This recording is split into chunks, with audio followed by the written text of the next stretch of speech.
Channel तैयारी तक पे।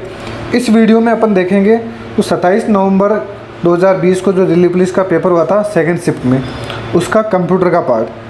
इससे पहले अपन ने जीके जीएस पूरा डिस्कस कर लिया है। अगर केवल आप जीके जीएस ही देखना चाहते हो तो प्लेलिस्ट में जाके या इस वीडियो के डिस्क्रिप्शन में लिंक दिया हुआ है, वहाँ जाके आप वो वीडियो देख सकते हो। इसमें केवल मैं MS वर्ड में किसी डॉक्यूमेंट के सभी कंटेंट का चयन करने के लिए किस कीबोर्ड शॉर्टकट का उपयोग किया जाता है, यानी कि MS वर्ड में डॉक्यूमेंट के सभी कंटेंट का चयन करने के लिए किस शॉर्टकट कुंजी का प्रयोग किया जाता है, तो वह है कंट्रोल-A। अब अपन कंट्रोल-A से देख लेते हैं एक बार। तो कंट्रोल-A में क्या होता है, तो देखो सेलेक्ट ऑल, आपने देखा भी होगा सेलेक्ट ऑल। अगर आप कंट्रोल-A प्रेस करते हो तो आ जाता है सेलेक्ट ऑल। कैसे कि पूरे डॉक्यूमेंट को एक साथ सेलेक्ट करना आपको। अगर भविष्य में क्वेश्चन ऐसे पूछ ले कि पूरे डॉक्यूमेंट को एक साथ सेलेक्ट करने के लिए किस शॉर्टकट कुंजी का प्रयोग किया जाता है, तो वीडियो में आगे बढ़ने से पहले मैं आपको एक बुक के बारे में बताना चाहता हूँ। वह दिल्ली पुलिस कांस्टेबल एग्जाम 2023 की शानदार बुक के बारे में, जो चक्षु प्रकाशन द्वारा प्रकाशित की गई है। इस बुक में आपको 5 सोलो पेपर व 25 प्रैक्टिस सेट मिलेंगे और इसमें लगभग 3000 प्लस आपको ऑब्जेक्टिव क्वेश्चंस मिल जाएंगे, जो आपके लिए बहुत ही रामबाण होने वाले हैं और आप अपनी तैयारी इसके साथ रख सकते हो। तो ये बुक आपको ऑनलाइन और ऑफलाइन दोनों मोड में मिल जाएगी। अगर आप ऑफलाइन लेना चाहते हो तो आप अपने नज़दीकी बुक सेलर पर जाके संपर्क कर सकते हो। अगर आप ऑनलाइन लेना चाहते हो तो आप फ्लिपकार्ट या अमेजन पर जाके इसको परचेज कर सकते हो। इसका लिंक मैं डिस्क्रिप्शन में दे दूंगा, तो वहाँ से आप ले सकते हो। बहुत ही शानदार किया जाता है कंट्रोल-A को। फिर आता है कंट्रोल-B, यानी कंट्रोल-A देख लिया आपने। कंट्रोल-B का क्या काम है, तो टेक्स्ट को बोल्ड करने के लिए, टेक्स्ट को बोल्ड करने के लिए किस शॉर्टकट कुंजी का प्रयोग करोगे आप, तो वो करोगे कंट्रोल-B। फिर आता है कंट्रोल-C। सारा वीडियो देखना आपको लास्ट तक, जैसे फॉर्मूला को कैसे सोल्व करना है वो भी सारी चीज़ें मैं इस वीडियो में बताऊंगा। जैसे जैसे क्वेश्चन आएंगे उसको हल करना भी आपको सिखा दूंगा। तो कंट्रोल-C है। कंट्रोल-C का क्या काम है, कंट्रोल-C का काम है टेक्स्ट को कॉपी करने के। कंट्रोल-C का काम है टेक्स्ट को कॉपी करना। फिर आता है एक कंट्रोल-Shift+C, ये ध्यान रखना, कंट्रोल+Shift+C, ये जरूर ध्यान रखना। कंट्रोल+Shift+C, इसका क्या काम होता है भाई, CSC, इसका काम होता है फॉर्मेट पेंटर को, फॉर्मेट पेंटर, इसका काम है फॉर्मेट पेंटर। यानी जैसे आप ये क्लिक करोगे कंट्रोल+Shift+C तो फॉर्मेट पेंटर ओपन हो जाएगा। यानी कि किसी टेक्स्ट की फॉर्मेटिंग को कॉपी करने के लिए किस शॉर्टकट कुंजी का प्रयोग किया जाता है। अगर आपसे क्वेश्चन पूछे किसी टेक्स्ट की फॉर्मेटिंग को कॉपी करने के लिए किस शॉर्टकट कुंजी का प्रयोग किया जाता है, तो वह है कंट्रोल-Shift+C। आपसे क्वेश्चन ऐसे पूछे कि फॉर्मेट पेंटर के लिए किस शॉर्टकट कुंजी का, तो वही हो जाएगी कंट्रोल+Shift+C, ये ध्यान रखना। फिर है कंट्रोल-D, यानी C तक अपने देख लिया, C के साथ से अपने शिफ्ट के साथ C भी देख लिया। कंट्रोल-Shift+C देखने में फॉर्मेट पेंटर आ जाएगा। फिर है कंट्रोल-D। कंट्रोल-D का क्या काम है, तो फॉन्ट डायलॉग बॉक्स ओपन करने के लिए क्वेश्चन पूछा जाता है कि फॉन्ट डायलॉग बॉक्स को ओपन करने के लिए किस शॉर्टकट कुंजी का प्रयोग किया जाता है, तो वह है कंट्रोल-D। D तक देख ली, D तक देख लिया अपन ने एक बार।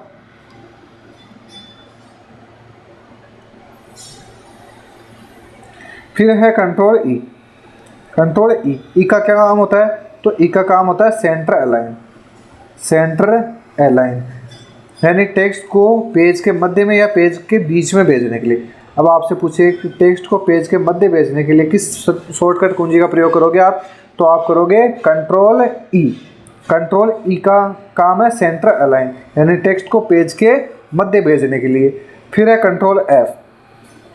E के बाद में आते हैं कंट्रोल-F। F का काम है फाइंड, F का काम है फाइंड। फाइंड करने के लिए किस शॉर्टकट कुंजी का प्रयोग करोगे, तो कंट्रोल-F करोगे, यानी डॉक्यूमेंट में किसी टेक्स्ट या नंबर को खोजने के लिए।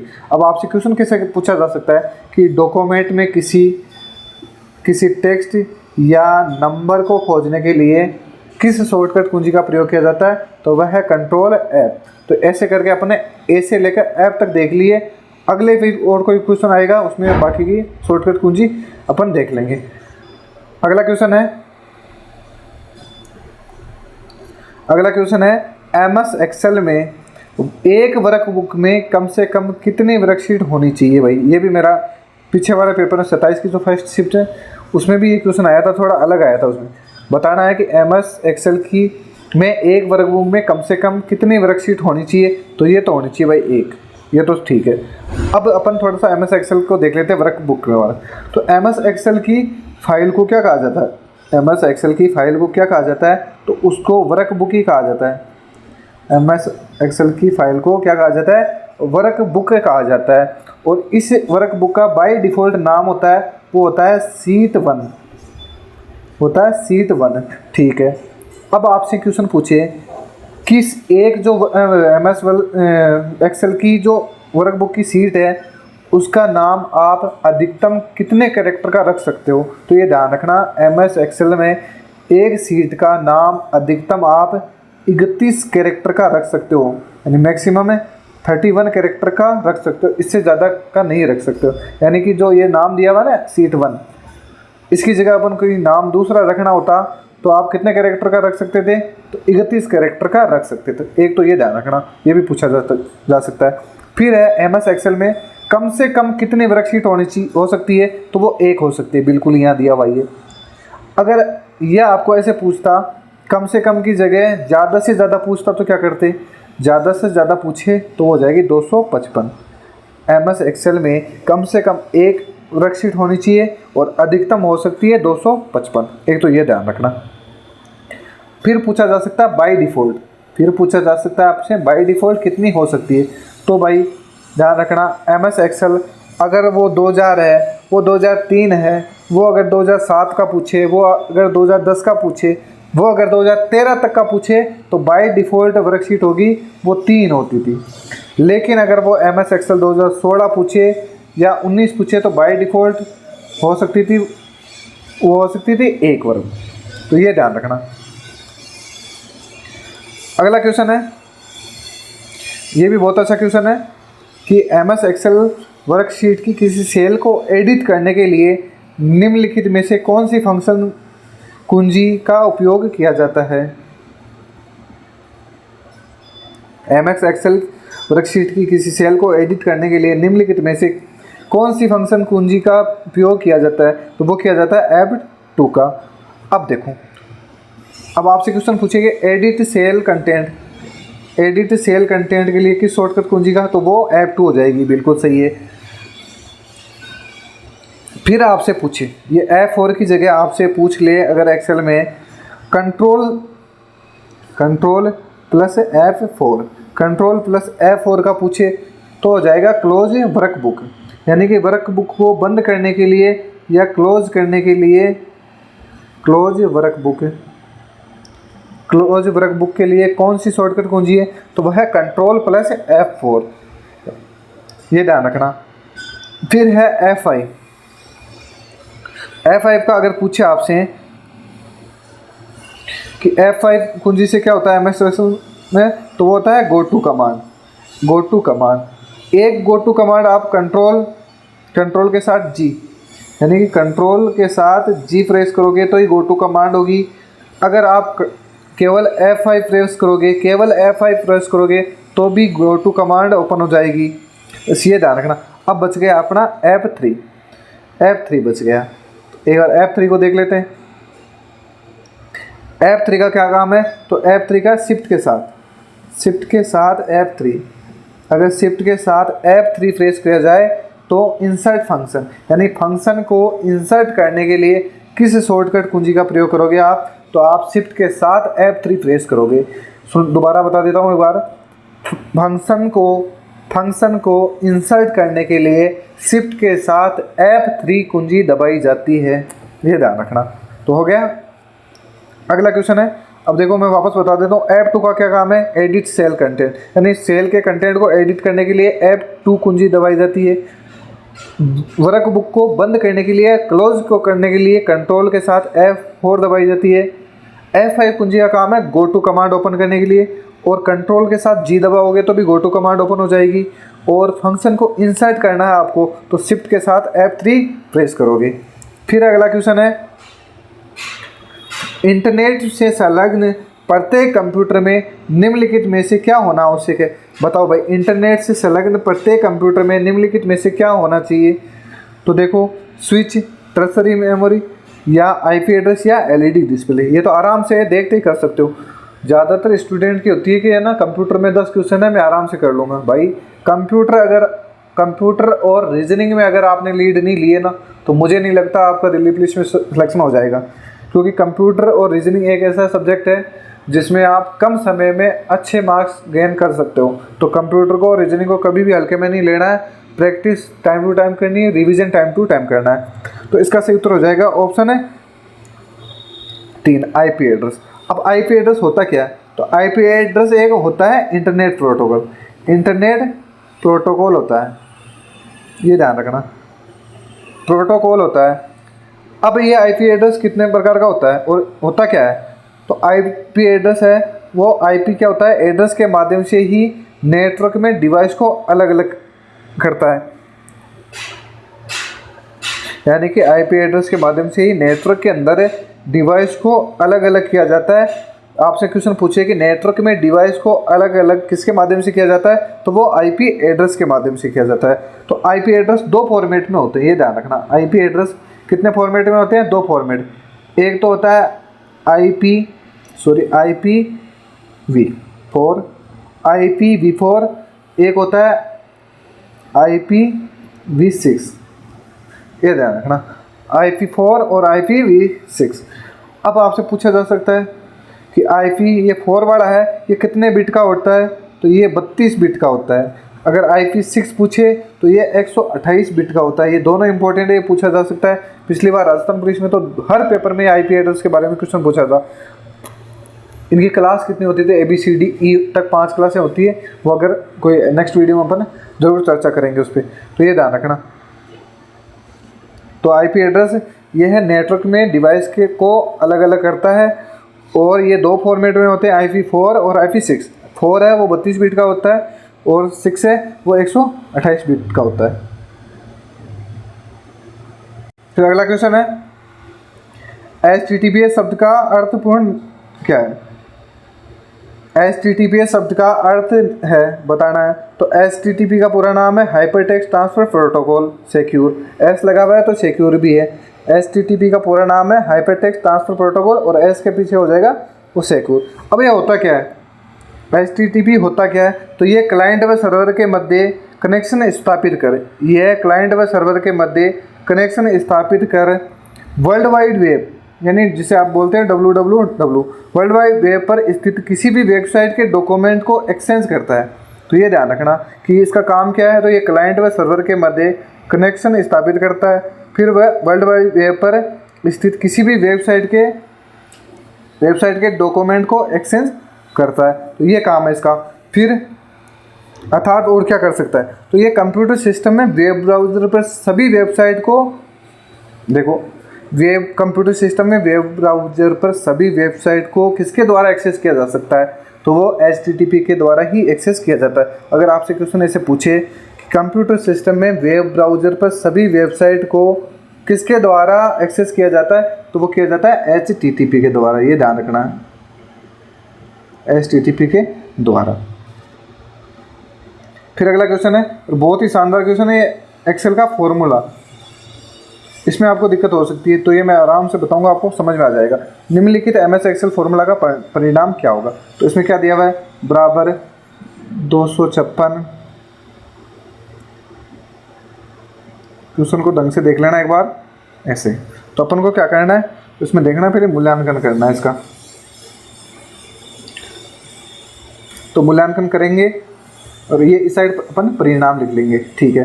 तो पहले क्या है, 256 का मूल्यांकन करो। 256 के बाद क्या है, 8। तो इसमें 8 का भाग दे दो। जैसे अपन 8 का भाग देंगे 256 में, तो अपन को परिणाम मिल जाएगा 32 हो गया। अब यहाँ तक अपन ने 256 तो देख लिया है। 256 के बाद में क्या है, 8 में तो इसमें देख लिया ना, ये है 4। ये 8 तक का तो इन दोनों का तो कर ही लिया मूल्यांकन। अब 4 है, तो 4 के बाद में क्या है, 4 के बाद है वो 2, ठीक है। अब वापस 32 का मूल्यांकन करेंगे। 32 का मूल्यांकन कर लिया, 32 के बाद में क्या है, 4। बचा कितना 8। तो यहाँ वापस कितना लिखेंगे अपन, तो ये लिखेंगे अपन 8। 4 32 और 4 का मूल्यांकन कर लिया तो बचा कौन सा 2, वही आ जाएगा 2। इधर मूल्यांकन वापस 2 का करेंगे तो 8 में 2 का भाग देंगे तो कितना आ जाएगा 4। अब देखो ये सब मूल्यांकन करने के बाद में बचा क्या, कुछ ही नहीं बचा, तो इसका आंसर क्या हो जाएगा 4 आ जाएगा। मैं वापस बता देता हूँ एक बार, ये क्वेश्चन आपको कंफ्यूज कर सकता है। तो इसमें देखना है क्या है 256 8 और 4, 256 है 8 4 और 2। तो इसका मूल्यांकन करेंगे, इधर ये आ जाएगा परिणाम। मूल्यांकन पहले किसका करेंगे 256 और 8 का। तो आपको ऐसे ही करना है, सेम ऐसा क्वेश्चन आए तो कुछ भी नहीं करना है। 256 के बाद में कितना है 8, इन 8 का भाग 256 में देंगे तो कितना आ जाएगा 32, यानी इन दोनों का मूल्यांकन हो गया। अब 32 के बाद में यानी 8 के बाद में कौन सा है 4, तो 4 के बाद में क्या है 2। अब किन का मूल्यांकन करेंगे अपन 32 और 4 का, तो वही है 32 में 4 का भाग दोगे कितना आ जाएगा 8, बिल्कुल। तो परिणाम क्या है अपना 8, और 4 के बाद में क्या बचा हुआ था 2, क्योंकि 32 और 4 का मूल्यांकन हो गया। देखो इसका हो गया, इसका हो गया, इसका हो गया, अब क्या बचा 2। परिणाम क्या है अपने पास 8, तो वही है 8 के अंदर 2 का भाग दे दो कितना है परिणाम 4। अब बताओ मूल्यांकन अगर आगे और कुछ होता तो मूल्यांकन करते, 2 अपना हो गया पूरा, तो बचा कौन 4, तो आंसर क्या आ जाएगा 4। तो इसलिए इसका उत्तर 4 हो जाएगा, तो ये ध्यान रखना। फिर अगला क्वेश्चन, और ये मेरा करा हुआ पीछे वाले पेपर में, कौन सा कथन सही है। तो बताओ MS वर्ड में एक टेक्स्ट का एक साथ इटैलिक और बोल्ड दोनों नहीं हो सकता। बताओ ये सही है गलत, ये गलत बोल रहा है। क्यों नहीं हो सकता भाई, MS वर्ड में फॉन्ट स्टाइल है वो 4 प्रकार की होती है। कैसे, एक तो होती है बोल्ड, एक होती है इटैलिक बिल्कुल, तीसरी होती है जो बाय डिफ़ॉल्ट होती है रेगुलर, चौथी होती है वो होती है बोल्ड और इटैलिक दोनों। तो ये क्या बोल रहा है कि MS वर्ड में एक टेक्स्ट का एक साथ इटैलिक और बोल्ड नहीं हो सकती, ये तो ये बोल रहा है, लेकिन हो सकती है, तो ये कथन है गलत हो जाएगा। दूसरा क्या है, MS वर्ड में किसी टेक्स्ट में फ़ॉन्ट का आकार 8 से कम नहीं हो सकता। क्यों नहीं हो सकता भाई, ये भी मैंने बताया कि MS वर्ड में फ़ॉन्ट का आकार मिनिमम कितना हो सकता है 1 हो सकता है, और मैक्सिमम कितना हो सकता है 1638। ये भी मैंने बताया कि मिनिमम तो हो सकता है 1 और मैक्सिमम कितना हो सकता है 1648। अगर आपसे पूछे कि ड्रॉप डाउन लिस्ट में मिनिमम कितना हो सकता है, तो वो हो सकता है 2। ड्रॉप डाउन लिस्ट में मिनिमम हो सकता है 2 और मैक्सिमम हो सकता है 72। तो यह ध्यान रखना। तो इसका सही उत्तर हो जाएगा न तो 2 सही है और न तो 1 सही है और नहीं 2 सही है, यानी दोनों कथन गलत है, क्योंकि इटैलिक और बोल्ड दोनों हो सकते हैं। तो फॉन्ट आकार 8 से कम क्यों नहीं हो सकता है 1 हो सकता है। अगर आपसे ड्रॉप डाउन लिस्ट में पूछता और कितने से कम नहीं हो सकता, तो फिर 2 से कम नहीं हो सकता था। तो ये आंसर हो जाएगा। अगला क्वेश्चन है, ईमेल आईडी में निम्नलिखित में से किसकी गुंजाइश नहीं होती। तो देखो बड़े अक्षर कैपिटल में हो सकता है, संख्यात्मक अंक हो सकते हैं, डॉट हो सकती है, लेकिन रिक्त स्थान की गुंजाइश नहीं हो सकती। तो यह ध्यान रखना। फिर अगला क्वेश्चन है, निम्नलिखित में से MS वर्ड में सॉफ्टवेयर का सर्वोत्तम तरीके से वर्णन करता है। तो बिल्कुल सही है, MS वर्ड एक वर्ड प्रोसेसर सॉफ्टवेयर है। फिर है अंतिम क्वेश्चन, ये भी मेरा अच्छे से करवाया हुआ है इससे पहले वाले वीडियो में, कि MS वर्ड में निम्नलिखित में से कौन सा एक मान्य पैराग्राफ अलाइनमेंट नहीं है। तो देखो अलाइनमेंट कितने प्रकार के होते हैं MS वर्ड में, 2 प्रकार के। कौन से, एक तो होता है हॉरिजेंटल और एक होता है वर्टिकल अलाइनमेंट। जो हॉरिजेंटल अलाइनमेंट है उसे ही पैराग्राफ अलाइनमेंट कहा जाता है। तो अब ध्यान रखो भाई, हॉरिजॉन्टल अलाइनमेंट कितने प्रकार के होते हैं, 4 प्रकार के। इसमें कौन से होते हैं, तो एक तो ध्यान रखना लेफ्ट होता है, एक होता है राइट होता है, एक सेंटर होता है और एक जस्टिफाई होता है। लेफ्ट राइट सेंटर जस्टिफाई मैंने बताया था पिछले वीडियो में। फिर है वर्टिकल भी 4 प्रकार के होते हैं, ये भी बताया था मैंने। एक तो होता है टॉप होता है, बॉटम होता है, और सेंटर और जस्टिफाई दोनों में कॉमन है। अब ये क्या पूछा है, पैराग्राफ अलाइनमेंट नहीं है, तो बताओ कौन सा है। हॉरिजेंटल अलाइनमेंट को पैराग्राफ अलाइनमेंट कहा जाता है। इसमें से पूछा है कि मान्य पैराग्राफ अलाइनमेंट नहीं है, तो देखो राइट बिल्कुल राइट है, लेफ्ट भी है, जस्टिफाई है बिल्कुल, टॉप है क्या, टॉप नहीं है। टॉप किस में आता है, वर्टिकल अलाइनमेंट में। तो इसका सही उत्तर हो जाएगा ये। और ये मैंने अच्छे से बताया कि ये पूछा जा सकता है और ये इसी ने नेक्स्ट शिफ्ट में पूछ लिया। तो वीडियो अच्छा लगे तो लाइक ज़रूर करना। मिलते हैं अगले वीडियो में।